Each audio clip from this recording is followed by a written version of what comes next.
So today I'm going to teach you how to make a cinemagraph. Please mind the gap between the train and the platform.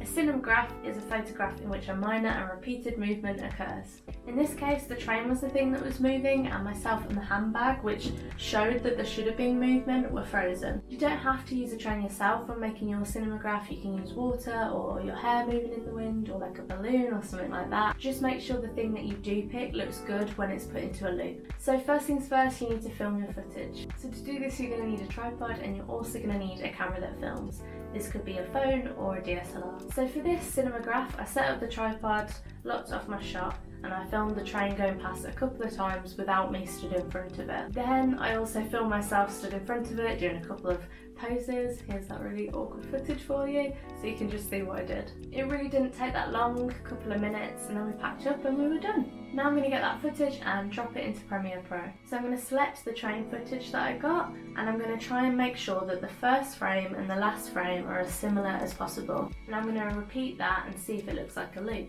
Luckily for me, the train going past, it literally perfectly loops, which I'm really happy about. If you've done this and there's still a slight jump in the footage, then you can always add a cross dissolve effect.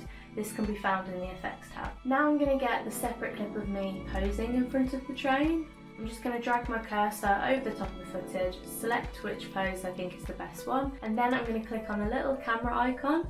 This is going to take a screen grab. Usually these screen grabs go straight to your desktop. You can choose where you want them to go, but mine automatically go to my desktop. Also, if you're going to grade your cinemagraph, I recommend doing that before you get your screen grab. Make sure you grade both the thing that is looping and the thing that is going to be frozen. So you can do this by going to the effects tab and add in something called lumetri colour.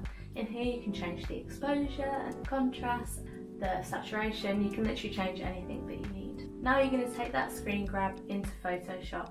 Now usually I use the quick selection tool to work out what part of the photo is the subject that I want to keep and what part is the background that I want to delete. But in this instance I was wearing quite a dark outfit and the background was quite dark, so Photoshop couldn't really figure out which thing was the subject. So in this case I had to manually delete the background with the eraser tool. It took a really long time, but I think it was worth it. So once your background is finally removed, we're going to save that file as a PNG file so it has an alpha background.